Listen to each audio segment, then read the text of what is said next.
Happy Lunar Festival, everyone! This is Tyler from Sightline Studios, and I'm not sick this time because we cured the Nova virus. I'm here to give you a first look and strategies for the Nexus' newest addition, Li-Ming, the Diablo 3 wizard, completing the heroes trio of Harry, Ron, and Hermione. This new hero is unique not only for her trait, which resets all cooldowns, including for her ult every takedown, but also because she has 3 vastly different talent builds, all requiring certain playstyles which will make for unparalleled versatility. The first build for Sailor Ming that you can do is stacking the missile ability on the Q. It's middle of the road, it's safe to play, but it also doesn't do a lot of damage. For level 1, you take Power Hungry, which means that health globes give extra mana and give you ability power for a short period that you can just capitalize on to clear waves or siege or even go in on an enemy hero. Or you can also go for Force Armor, which lets you take reduced damage each time that you use magic missiles. Level 4, you're going to take Charge Blast, which marks enemies for extra basic attack damage.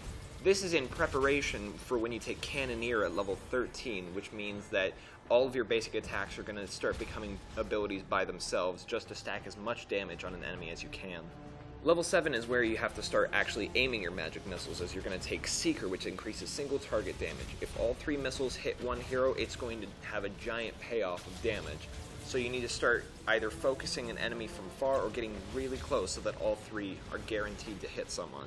Level 10, I took Disintegrate Beam because I was pretty much at that range already, and it's just fun. You just lay down the laser and possibly pick up a few kills as they're trying to run away. Level 16, I take Mirror Ball. You're starting to stack damage that's taken by anybody that's hit by a magic missile, so why not buff the amount of shots that you get? Also, I found that if you start missing with the side shots, when you get the 5 shots, only 3 need to hit for the extra damage on Seeker, so it increases your chances of getting extra damage from these already medium damage missiles. Level 20, I took Temporal Flux, which gives a 60% slow on Disintegrate Beam. That helped our team pick up a lot of kills because I could disintegrate. Once the cooldown went down, I teleported forward and I shot all of my missiles, and if I killed somebody, I got a cooldown and I got to do the whole combination again.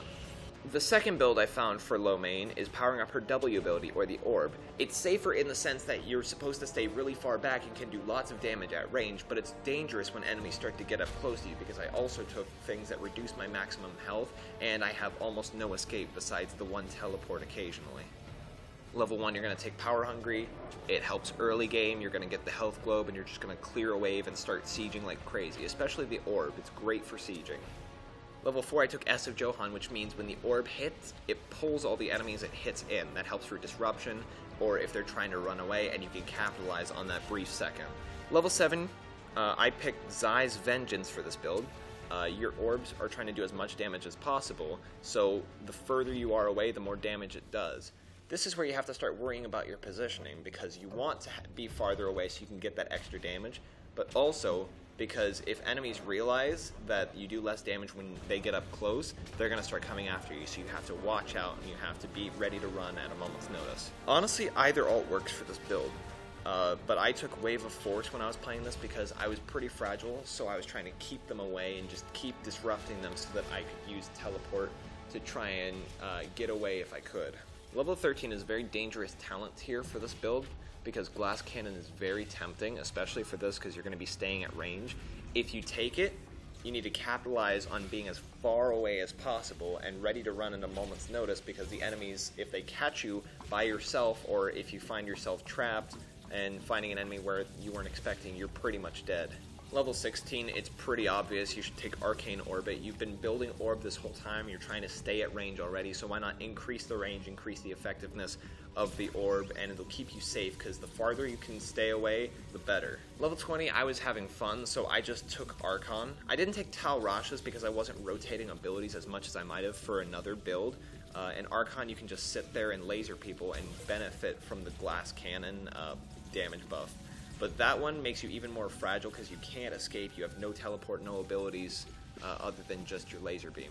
And the final build that I found for Princess Azula was probably my favorite, and the most hyper-aggressive, go ham on the enemy team build, which was the teleport build, or as people have been calling it, Calamity. For level 1, I take Aether Walker for this build. Teleport costs no mana and its cooldown is reduced to 2 seconds every time that you're not taking damage for more than 5 seconds.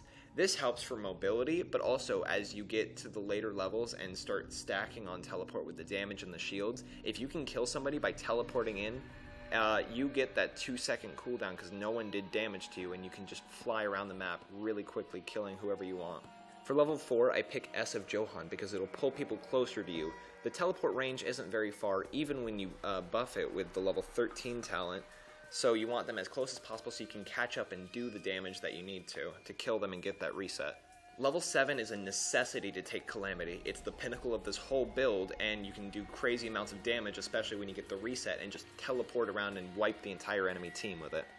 This entire build is about disruption, which is why I take Wave of Force for level 10, because if I can get enemies flying around as quickly as possible so they don't know where they are, and they especially don't know where I am as Li-Ming teleporting around, I can do the most amount of damage with pretty much taking almost no damage myself. Level 13 I take Illusionist. The immediate cooldown is fine, and it's great, and it's helpful, but you don't get it as often as you'd think. It needs to be an immediate 15% of your entire health, so you need to be hit by a really powerful ability focused at you. Most of the time, you're only taking this just for the increased range, which will help with catching up to people or moving around as far as you can, just to make sure that people never really see where you are.